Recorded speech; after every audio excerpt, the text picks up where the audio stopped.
Plataforma Agro Revenda aqui, ó, nesse evento FENAGRA 2025. Agora a gente vai falar de um assunto que dá uma dor de cabeça para um monte de gente no Brasil e no mundo, viu?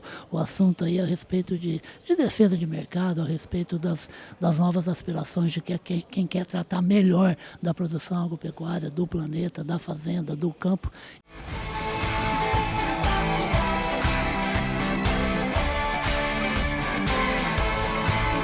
Eu estou aqui ao lado do Rodrigo Lima, ele que é sócio-diretor da Agroícone, que participou de um debate interessantíssimo no primeiro dia aqui de atividades da FENAGRA.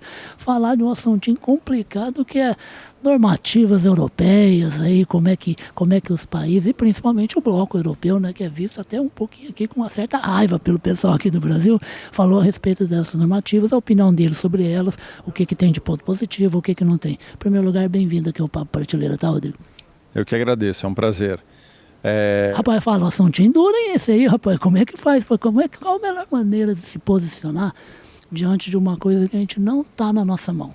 Que é a decisão de legislação, por exemplo, em países que não são o Brasil. Isso, na verdade a União Europeia com o Green Deal europeu, exato, o novo pacote... Green Deal verde que eles chamam, isso, né? Criou, a partir desse conceito de políticas sustentáveis, regras, por exemplo, sobre desmatamento em cadeias produtivas, perfeito, sobre a Farm to Fork para definir o uso de pesticidas e transgênicos, para definir padrões de sustentabilidade.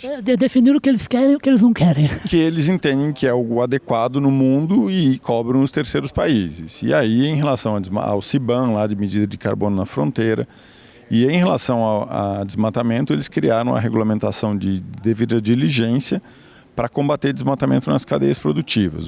O problema é que é desmatamento zero.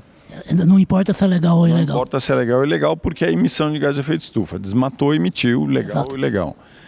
O problema da União Europeia com essa regra é que eles jogam para o importador uma obrigação de coletar informações da produção dentro das fazendas, nos terceiros países, e carregar essa informação ao longo da cadeia logística até a importação, até o porto lá na chegada dentro da Europa. Outra complexidade nesse trabalho. É super complexo do ponto de vista logístico. Assumindo que preponderantemente o desmatamento é ilegal, a medida da União Europeia pode excluir... Já de cara, né?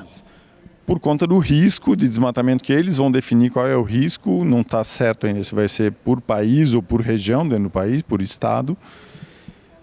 E aí o importador vai tomar a decisão dele de assumir um risco ou não. Compra ou não, né? Então, acho que a gente tem muita propriedade para discutir produção sustentável, assumindo que a imensa maioria da produção agropecuária não está vinculada a desmatamento. Perfeito.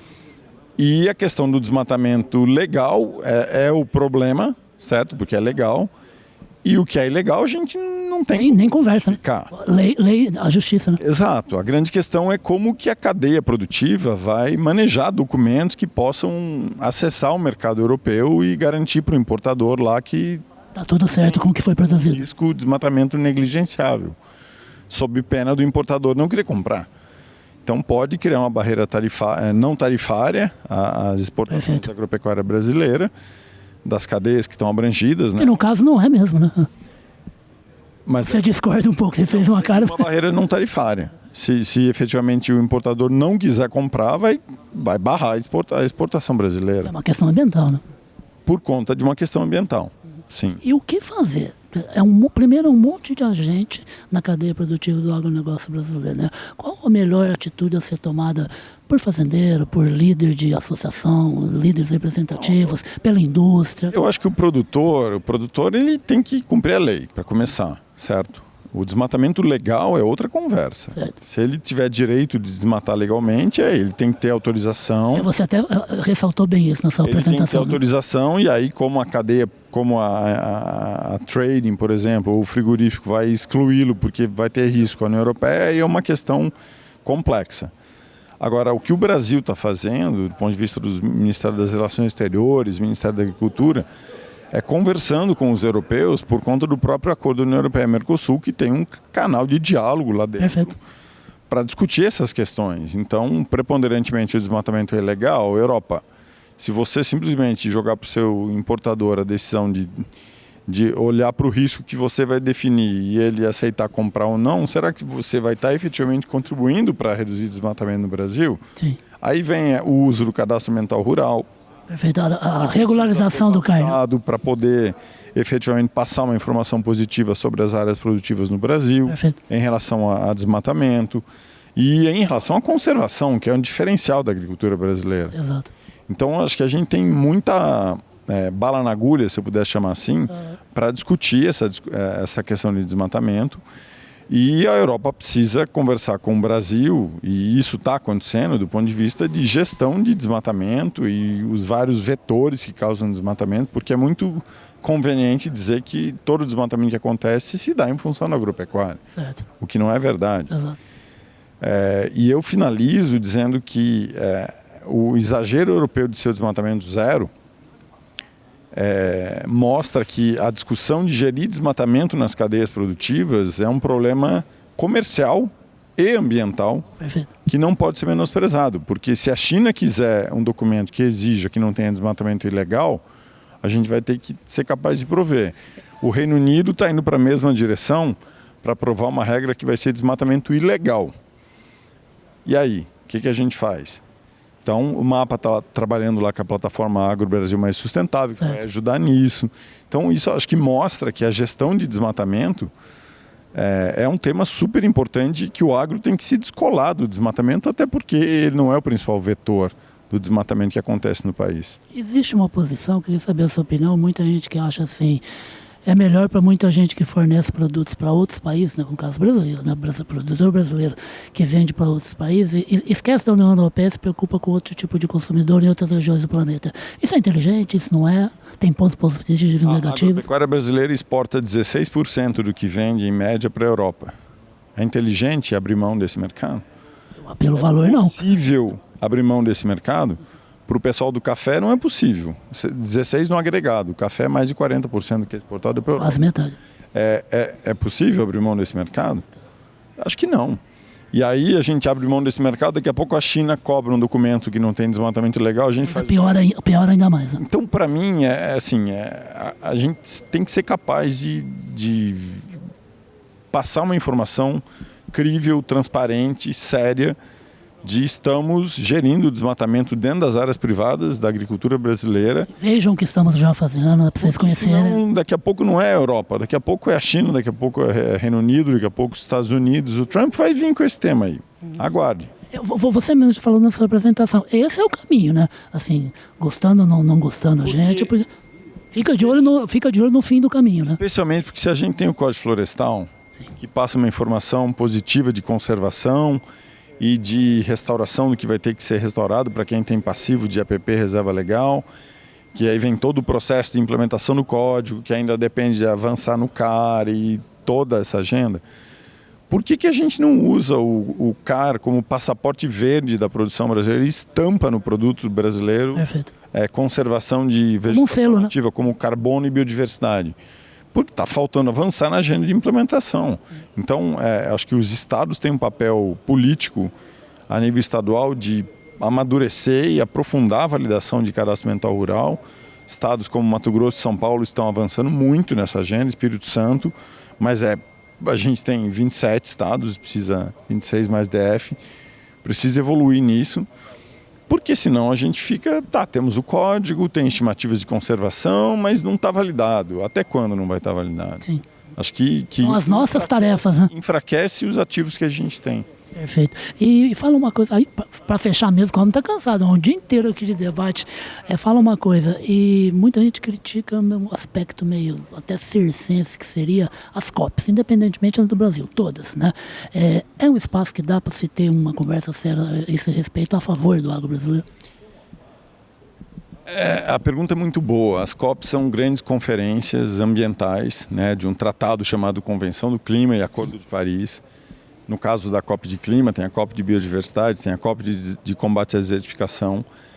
É um grande circo, informalmente falando, porque nos últimos anos, essas conferências se tornaram reuniões muito grandes. Midiáticas, que têm um lado de eventos e debates e conversas e que a gente chama lá da Zona Verde, da Green Zone. Sim. É um grande palco de vários eventos e gente que defende uma coisa, gente que critica aquela coisa e o lado de negociações, o lado formal. A convenção é movimentada ao longo dos anos pelo formal. Sim. O paralelo tem para todos os gostos. Sempre vai ter, né? Sempre vai ter. O mundo, a gente tem que ser democrático. Eu como carne, adoro. E eu acredito na produção eficiente de proteína animal como uma solução que precisa ser implementada. A recuperação da área degradada, pastagem bem manejada, animal abatido em menos tempo, bem-estar animal. E vai ter o vegano que quer acabar com a pecuária. Eu acho que o vegano não vai conseguir alcançar o objetivo dele. Eu acho que eu consigo promover e o objetivo que eu defendo vai ser alcançado muito mais porque tem uma questão de eficiência econômica e produtiva, alimento, né? Que vai beneficiar o meio ambiente também e o alimento, porque precisa ter alimento. Então, e aí eu acho que a COP no Brasil é uma grande oportunidade para a gente falar, escuta, tem várias agriculturas no Brasil, vários modelos de agricultura no mundo e todos dependem de inovação e de dinheiro e de incessantemente, né? Contínua para crescer e para estar preparado para enfrentar os desafios das mudanças climáticas. A gente não precisa falar disso. Não é nem o Brasil, é o mundo.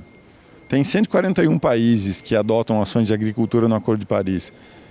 É factível imaginar que existe uma solução comum para todo mundo? Não, são várias soluções e todas dependem de inovação e de dinheiro. Então, eu acho que a COP em casa é uma grande oportunidade, sim, para passar uma mensagem de que a agenda climática tem na agropecuária, no mundo, nos diversos sistemas produtivos que tem no mundo inteiro, de tamanho, de tecnologia, uma oportunidade enorme de trazer soluções para a agenda de aquecimento global, de mudanças climáticas, para mitigar, para adaptar e para produzir alimento. Porque segurança alimentar é inerente a tudo isso. Então, para mim é uma oportunidade fabulosa de passar uma mensagem num país tropical que tem a agricultura brasileira, que tem várias soluções, de que temos que construir cada vez mais em cima dessa agenda. O lado do oba-oba, da bagunça, vai ter como toda COP tem, e acho que faz parte. Isso é inerente ao ser humano. Sim, é inerente ao ser humano e é uma reunião que ganha cada vez mais visibilidade. COP de Copenhague em 2015, que se esperava adotar... 2009, desculpe, 2015 foi Paris. Se esperava adotar o grande acordo, que depois foi adotado em 2015 na COP21 em Paris. Foi a COP que trouxe a agenda climática para o mundo e para a sociedade, para a mídia, e virou o que é hoje. Até lá não tinha, mas era uma coisa muito limitada. Então, tirando os exageros, eu não acho que seja ruim. Tem muito barulho, tem muito ruído, mas tem um lado sério de inovação, de ciência, de discussão de financiamento. E financiamento é o driver principal de toda a discussão. Porque sem dinheiro, sem financiamento, ninguém se move. Nenhum país adota as transições, inclusive a transição de sistemas alimentares, que a agricultura faz parte. Então, acho que é uma oportunidade muito boa de mostrar ao mundo que tem várias soluções e é preciso cada vez ter mais recursos para movimentar isso. Maravilha, obrigado, super obrigado, Rodrigo. Obrigado, eu que agradeço. Vocês ouviram essas palavras muito bacanas do Rodrigo. A gente é muito competente, o setor é muito competente do agronegócio brasileiro, já fez várias evoluções, estão realizando novas evoluções, mas também tem bastante tarefa para cumprir. Vamos fazer o seguinte, vamos brigar muito menos ou nada, se possível, e vamos conversar, vamos dialogar com o mundo, porque afinal de contas tem uma coisa em comum com todo mundo que vai estar na COP, com todo mundo que está aqui vivendo, sabe onde?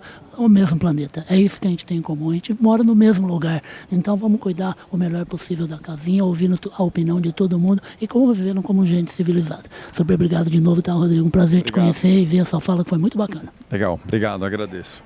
Quem agradece sempre é a plataforma Agro Revender, o Papo de Prateleira, de ouvir gente bacana, gente séria e tranquila a respeito de um setor que a gente tem que se vangloriar muito, mas também tem bastante trabalho para fazer ao lado de um monte de gente, brasileiros e gente de todos os países. Tá? Um abraço, gente. Eu volto com mais conversa direto aqui do FENAGRA 2025.